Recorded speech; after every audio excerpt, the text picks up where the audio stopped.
மகா பெரியவா ஒரு முறை சதஸ் நடத்தினர். சதஸ் நடத்துறதுன்னா பண்டிதர்களை கூப்பிட்டு நிறைய உரையாடல்கள், கேள்வி கேட்பா. பெரியவா சொல்ற பதில எல்லாருக்கும் ஆச்சரியமா இருக்கும், அவருக்கு எத்தனை விஷயம் தெரியறதுன்னுட்டு. அப்படி ஒரு முறை என்ன பண்ணாராம், அங்க இருக்கிற சிவாச்சாரியார்களை பார்த்துட்டு, ஆமா, நீங்க சிவாச்சாரியார் எல்லாரையும் விட வசத்தியாமே, உங்க கையால திருநீர் வாங்கி எட்டுண்டா எல்லா வியாதியும் போயிடுமாமே, அப்படியா அப்படின்னு கேட்டாராம். ஒருத்தருமே பதில் சொல்லல. அது அப்புறம் சதஸ் முடிஞ்சு போச்சு. திருப்பி சாயங்காலம் மத்தியானமா திருப்பி சதஸ் எல்லாரையும் கூப்பிட்ட பொழுது, நான் காலம்பர ஒரு கேள்வி கேட்டேனே, இங்க இருக்கிறவா சிவாச்சாரியார் தானே நீங்க எல்லாரும், உங்க கையால திருநீர் வாங்கிண்டாலோ உங்க ஏன் சொஸ்தம் ஆறுது, ஏன் குணம் ஆறுது அப்படிங்கிறதுக்கு யாருமே சொல்லலையே அப்படின்ன பொழுது ஒருத்தருக்கும் பதில் தெரியல.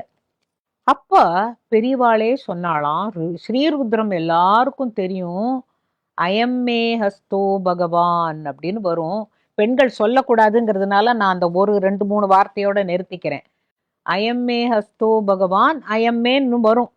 அத என்ன அர்த்தம் தெரியுமா, இந்த கைகளினால் இறைவனை தொட்டு தொட்டு தொட்டு அவனுக்கு எண்ணெய் தடவி அபிஷேகம் பண்ணி பஞ்சாமிர்தத்தை போட்டு தேனை இட்டு பாலை இட்டு நெய்யை இட்டு இப்படியெல்லாம் முப்போதும் திருமேனி தீண்டுவார்க்கடியேன்னு சுந்தரமூர்த்தி சொல்ற மாதிரி அந்த சிவலிங்க திருமேனியை தொட்டு தொட்டு தொட்டு தொட்டு பூஜை பண்ணுவதனால் அவர்களுடைய கையே பேஷஜம், டாக்டர்கள் ஆகிவிடும்.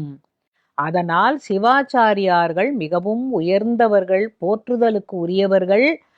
அந்த கையினால நம்ம திருநீர் அவங்களுக்கு நமக்கு கொடுத்தாங்கனாக்கா அது பெரிய மருந்தாகும் அப்படின்னு பெரியவா விளக்கினதாக. இப்ப எனக்கு இதுல என்ன ரொம்ப பிடிச்சதுன்னா, சிவாச்சாரியார்கள் யார் அப்படிங்கறத தேவாரத்துல எப்படி சொல்லியிருக்காங்க, முப்போதும் திருமேனி தீண்டுவார்க்கு அடியேன்.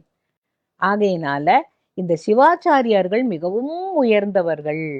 அந்த இறைவனை தொட்டு தொட்டு பாதாதி கேசம் கேசாதி பாதம் தொட்டு தொட்டு இறைவனை அபிஷேகம் செய்வதும் பூஜை செய்வதும் அலங்காரம் செய்வதும் அவங்களுக்கு அதுதான் பெரிய சக்தி, இறைவனை தொடுவதனால் அப்படின்னு தெளிவா சொல்லியிருக்காங்க.